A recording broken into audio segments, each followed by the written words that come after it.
주말 뉴욕 증시는 제롬 파월의 잭슨 홀 연설에 감동받은 월가 유동성 중독자들이 정말 마이클 잭슨의 어떤 홀에 빨려드는 그런 정도의 흥분을 해가지고 뉴욕 증시를 또 한번 시원하게 들어올렸고요. 특히 금리 민감주로 요즘 움직이는 엔비디아랑 테슬라가 각각 5%씩 급등 나오면서 정말 이제 금리 인하는 기정사실이구나 이렇게 이제 기뻐했습니다. 매년 여름, 그러니까 1년에 딱 한 번 있는 이 캔사스시티 여는 행사, 이게 바로 이제 잭슨홀 심포지움인데요. 여기는 한여름에도 우리로 치면은 이제 가을 날씨 정도로 시원하기 때문에 각국 중앙은행 고위 인사들이 여름 휴가 겸 잭슨홀 미팅 8월 말에 한 번씩 놀러 간다, 이런 개념으로 행사를 여는데, 이 잭슨홀 심포지움 당일 낮 최고 기온 21도, 아침 최저 5도.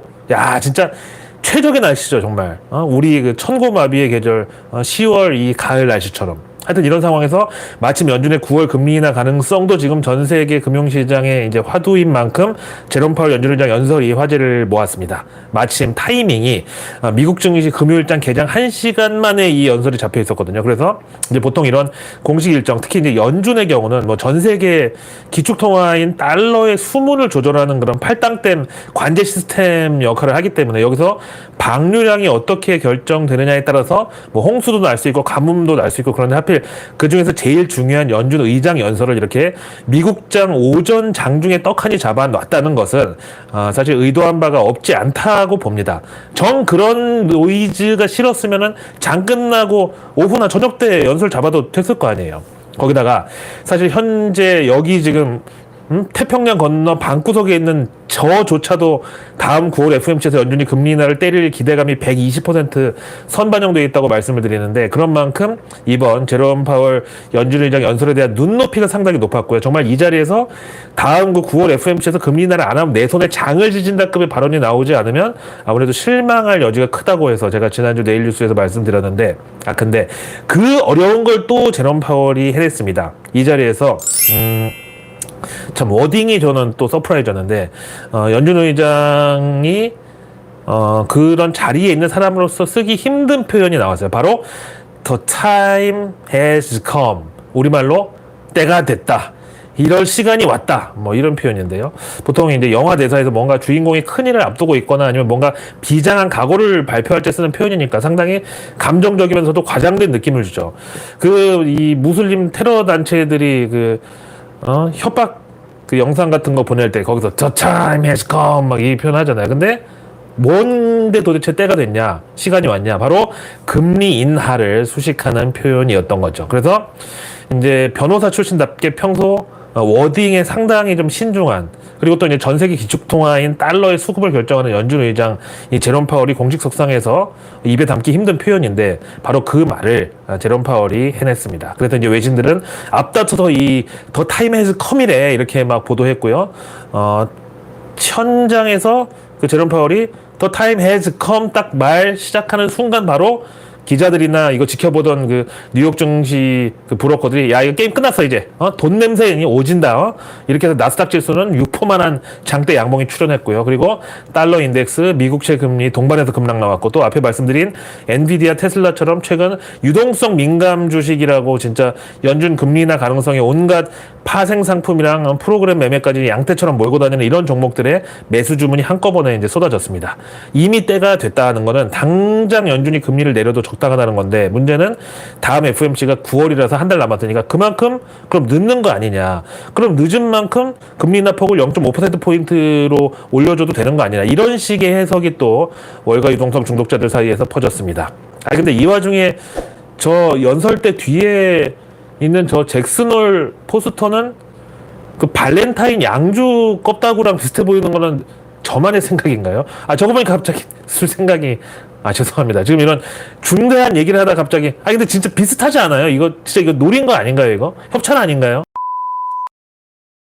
이 정도면 사실 제롬 파월 연준 의장이 민주당 선거운동에 도움을 준 것만큼은 명확해 보이는데, 그냥 워싱턴에서 굳이 말을 아끼면서도 지금 예의주시하는 거는 바로 연준 금리 인하 타이밍인데, 그래서 이제 트럼프가 11월 미국 대선 전에 연준이 금리 인하 결정하면 사실상 선거 개입, 정치적 통화 정책으로 이걸 간주하겠다고 이제 협박하고 있는 건데, 그럼에도 제롬 파월은 정작 작심 발언격으로 더 타임 해스 컴 이런 표현까지 써가면서 이제는 때가 왔다. 이거는 도저히 이거는 미룰 수가 없고 저항할 수가 없다. 이런 식으로 이제 정면 돌파를 선언한 거죠. 그래서 지난주 내일 뉴스에서 7월 FMC 회의록을 제가 읽어드리면서 분위기가 뭔가 묘하다. 연준이 마치 뭔가에 쫓기듯이 갑자기 금리 인하에 막 성급하게 막 내몰리고 있다. 그럼 도대체 뭐에 쫓기느냐? 바로 시간에 쫓기는 것 같다. 여기서 조금이라도 늦으면 마치 큰일이라도 날 듯이 그런 식으로 지금 금리 인하를 서두르는 분위기다. 이거 미리 얘기했잖아.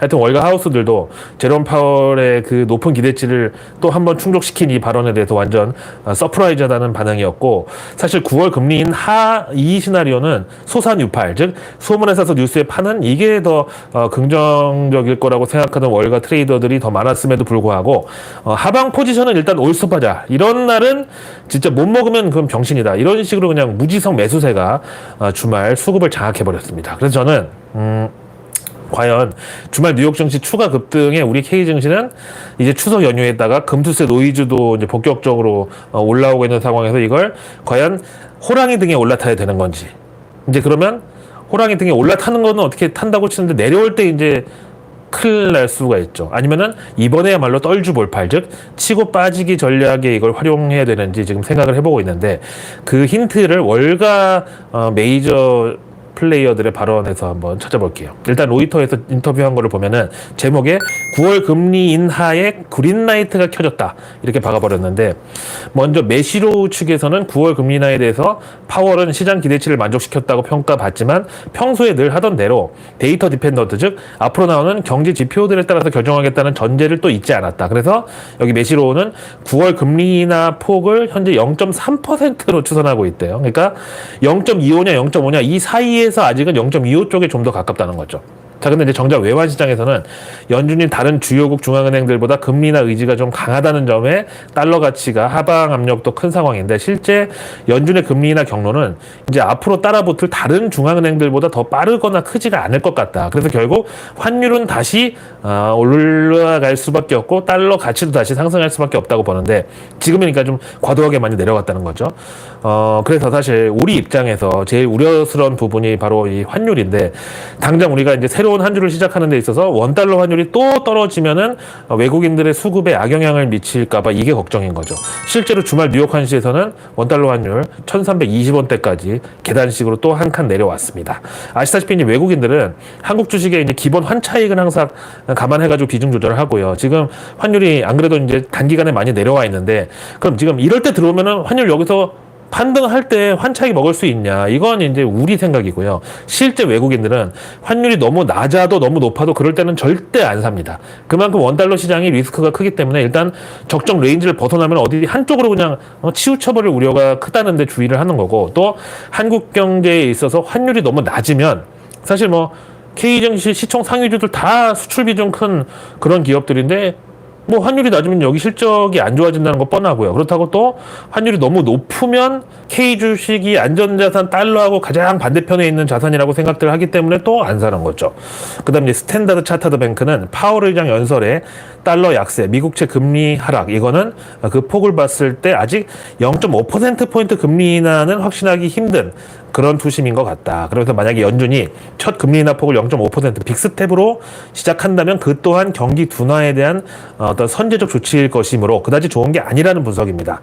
그 가장 핵심으로는 고용이 꺾이는 것을 들었고요. 그래서 지금 제롬 파월은 현재 시장의 기대가 너무 과도하기 때문에 이번에는 일단 연준이 9월에 금리 인하를 진짜로 시작한다는 것 정도에만 사탕을 물려줬고, 그 다음 이제 9월 18일 FOMC까지는 8월 고용지표, 8월 CPI, 8월 PCE 물가 이런 것들이 또 남았기 때문에 연준에 대한 과도한 기대감을 이런 것들이 좀 완충작용을 해줄 것이라고 일단은 그렇게 본다네요. 그 다음 이제 브라운 브라더스 해리만은 다음 고용지표가 나오는 9월 5일 목요일까지는 연준이 이번에 제공한 이 완벽한 칵테일에 다들 취했을 것이다. 그러니까 이 칵테일이라는 표현은 보통 이제 뭐 술이 딱 한 모금 마셨을 때 이렇게 막 취기가 오르는 건 좋은데 또 일단 혓바닥에 쓰잖아. 그래서 이제 칵테일의 장점이라고 하면은 보통 이게 뭐 남녀 사이에 데이트할 때 뭐 칵테일 한 잔 이런 이유도 우선 입에 넣었을 때 이제 달달하니까 거부감이 없으면서도 또 술 기운은 또 부지불식간에 올라온단 말이야. 그래서 이번에 이 제롬 파월 연준 의장의 연설을 이제 완벽한 칵테일이라고 표현했는데,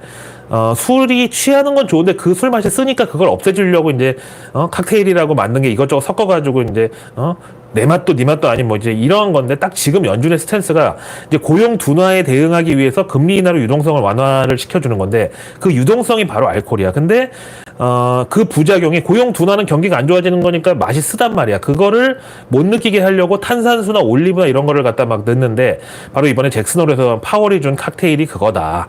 이런 거였죠.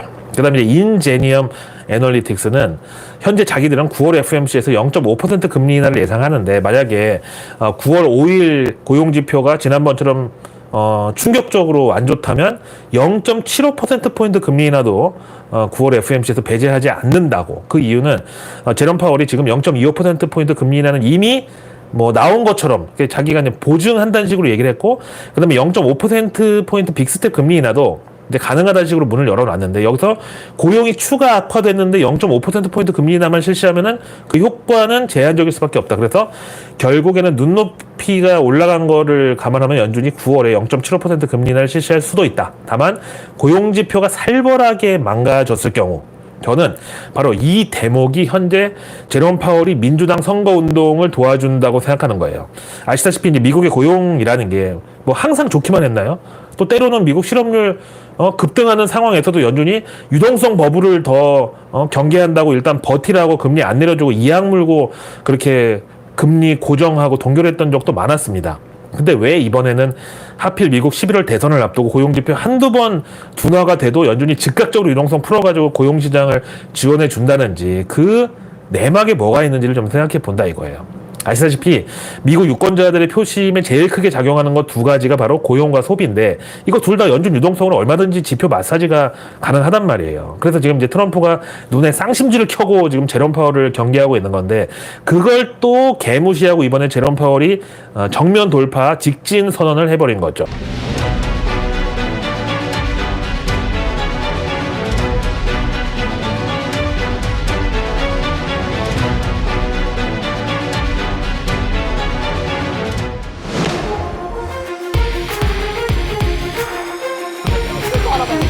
그런 걱정하지 마. 아주 무슨 뉴스까지.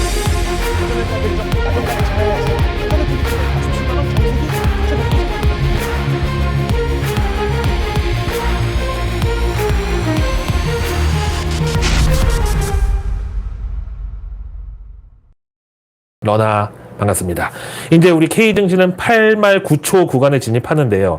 아시다시피 이제 8월은 선물 옵션과 프로그램 매매의 변동성이 완전히 희비의 쌍곡선을 막 그리었던 그런 시기였다 보니까 월말까지도 이런 포지션의 충돌을 조심할 필요가 있겠고요. 그렇게 해서 이제 8월장 마감하고 9월로 달력이 넘어가는 즉시 또 9월에 빨간 날 몇 개가 붙어 있는데 이게 바로 추석 연휴 그 영향권으로 들어갑니다. 거기다 올해는 이것도 무슨 운명의 장난인지 추석 연휴 우리 마지막 날에 18일 그날이 마침 연준 9월 FOMC 딱 개막일이 딱 맞물려 있단 말이야.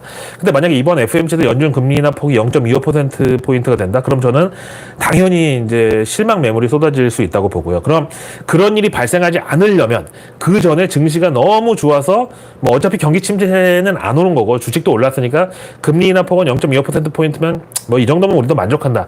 이런 반응이 나오든가 아니면 그 전에 고용지표가 완전히 망하고 실업률이 팍 올라갔는데 연준이 0.5%포인트 금리 인하를 해준다고 하면은 그냥 상처도 크게 났으니까 몰핀도 두 방 맞춰주는 거다 뭐 이렇게 생각해야 되는데 이거는 지금으로서는 생각하기 힘든 시나리오라는 거죠. 근데 이 중에서 전자의 경우는 또 우리는 빼놓고 미국만 좋은 그런 상황. 그러니까 미국 증시는 또 계속 좋은데 우리는 추석하고 금투세 이슈 때문에 못 올라가는 상황을 감안하면 또 억울할 수가 있죠. 거기다가 우리한테는 뉴욕 증시에는 없는 블랙홀 하나가 존재하는데 글쎄요 이걸 저한테 고양이가 쥐 생각하는 거라고 하실 수도 있겠지만 아시다시피 지금 우리 K증시에는 2차 전지라는 엄청나게 큰 빵꾸가 나 있습니다. 근데 고양이 쥐 생각이라는 건 저는 아시다시피 고양이가 아닌 고란이고요. 하여튼 이번 추석에 작년하고 완전히 천국과 지옥급으로다가 극과 극의 상황인 분들이 바로 2차 전지 투자자분들이라고 생각합니다. 그 귀한 명절 날까지 친척들 눈 피해서 혼자 저쪽 방에 틀어박혀가지고 혼자 스마트폰이나 보면서 짜증내고 있을 그런 모습을 생각하면 너무 안타까운데 그럼에도 여러분 2024년의 추석 연휴는 앞으로 다시 오지 않습니다. 현재 우리 자식들은 물론이고 조카들 중학교 2학년, 대학교 1학년, 그리고 막 자라나는 손주들도 이 2024년의 모습을 앞으로 다시는 볼 수가 없습니다. 근데 그놈의 2차 전지가 뭐라고 작년 추석 대비 지금 반토막도 더 박살나가지고 누구한테 말도 못하고 지금 그러고 있는 분들이 굉장히 많대요. 이거는 저한테 직접 이메일 주시는 분들, 그리고 영상 댓글에 본인들 입으로 말씀하신 분들, 이게 다 포함된 거예요. 이 중에서 저는 제일 걱정되는 게 바로 금양. 작년 추석 때 금양 주가 12만 3천 원. 지금 현재 5만 5,200원. 당시 이제 배터리 아저씨가 자기가 3%에 2천만 원 주고 금양 홍보이사로 방송 출연했다고 폭로를 한 게 큰 화제가 됐는데, 그럼 상식적으로 왜 그렇게 돈까지 주면서라도 금양을 2차전지 관련주로 굳이 가스라이팅을 해서 주가를 띄우려고 했는지, 그거를 생각했어야 되는데, 본질과 비본질 중에 항상 본질은 놓쳐버리고 비본질에만 갖다 꽂혀. 왜? 그놈의 감정적인 판단 때문에. 아니 보세요. 오히려 몽골 광산이니 뭐니 온갖 야바위들의 홀라당 시선을 빼앗겼는데, 그 결과, 그렇게 희망 고문 당한 결과 지금 고스란히 손실로 잡혔잖아요. 현재 그 배터리 아저씨는 금투세 반대 토론회에 쫓아다니고 뭐 작가라는 타이틀로 이제 국민의힘 편들면서 민주당 저격수로 막 활동을 합니다.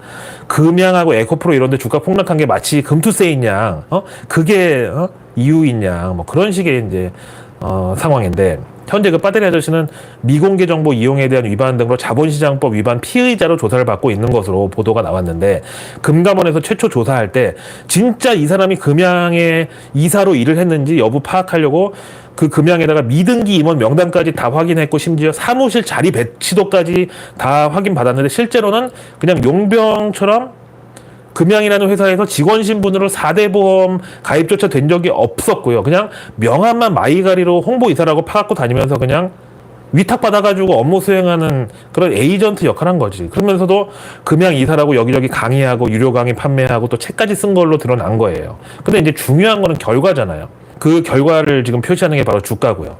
자, 그럼에도 금양의 상반기 보고서에 보면은 2차 전지랑 해외 광산 매출은 단 1원도 없습니다.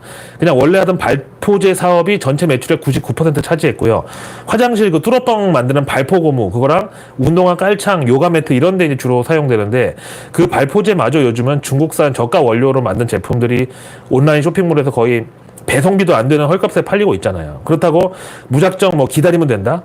금양이 2차전지 사업을 시작한 거는 이미 2020년, 그러니까 현재 2차전지 업력이 4년 차입니다. 작년 사업보고서에 6월부터 생산을 시작한다고 했는데 지금 1년 지나서 전혀 무소식이고요. 그 다음에 금양이 2차전지 원료인 양극재, 음극재, 분리막 등을 올해 2분기 46억 원어치 매입했는데, 금양의 상반기 말 기준 재고 자산을 볼 것 같으면 작년 말 17억 원에서 상반기 말 59억 원이 된 걸로 봐서는 이 2차전지 원료 매입한 상태 그대로 그냥 창고에 쌓여 있는 거야. 그러니까 2차전지 생산에 투입이 아직 안 된 거예요. 그럼에도 금양 측은 지난 인터배터리 행사 이후 지금까지 일관적으로 자사 2차전지 품질은 충분히 납품 가능한 수준인데 아직 계약 체결이 안 되고 있는 상황이다. 그러면서 분명히 금양 2차전지 품질은 타사 대비 동일하거나 월등히 뛰어난 수준이라고. 이거 마치 우리 애가 머리는 좋은데 노력을 안 해서 성적 안 나온다는 이런 소리하고 마찬가지죠. 근데 머리가 좋다는 증거조차, 아니 IQ 검사지조차 지금 없어. 이런 상황에서 갑자기 하반기부터 해외 완성차 제조사들로부터의 주문과 계약이 막 물밀듯이 막 쏟아질까요? 오픈런 막 할까요? 지금 금양이 문제가 아니라 전기차 업황 자체가 상당히 위축되어 있습니다. 테슬라 주가만 봐도 이제 내려가는 날은 전기차 우려, 올라가는 날은 AI 관련 호재가 작용을 합니다. 거기다가 작년 겨울에 미국의 한파가 와가지고 테슬라를 비롯한 전기차들이 아예 충전소 가기도 전에 완전히 동태처럼 얼어가지고 시동도 안 걸리고 막 차문도 안 열리고 그냥 길에다 버려진 모습. 그리고 올 여름에는 이제 우리나라를 비롯해가지고 전 세계 곳곳에서 전기차 배터리 열폭주로 화재나고, 심지어 지난주에는 그 테슬라 트럭이 고속도로에서 불나가지고 그걸 또 진화가 안 돼서 고속도로 전체를 반나절 동안 통제를 해버렸죠. 그래서 지금 완성차 업체를 자발적으로 배터리 원산지를 공개하는 그 원산지 표기 이 트렌드가 형성되면서 어떻게든지 전기차 안전성에 대해서 투명하게 대응하겠다는 입장인데, 그럼 이제 전기차에 있어서 배터리 원산지의 공개는 과연 뭘 의미하느냐? 당연히 이 기계라는 거는요, 뭐 고장이 날 수 있는 거고, 또 자동차도 이 전기차뿐 아니라 내연기관, 심지어 발화점이 그 낮은 디젤 차도 하여튼 과열되면 불이 다 나요. 그 BMW 520D 사건 보세요. 근데 중요한 거는 그럴 경우에 이제 제조사 책임에 대해서 얼만큼 여기가 믿을 만한 대기업이냐, 이게 중요하다는 건데, 근데 이런 상황에서 금양 배터리를 완성차 업체들이 단가 좀 싸게 준다고 그걸 덜컥 계약을 한다? 거기 금양 영어 스펠링 주면서 한번 BMW 사장 벤츠 이사한테 한번 요거 읽어보라고 하세요. 뭐라고 읽나? 커미행? 발음도 제대로 못해.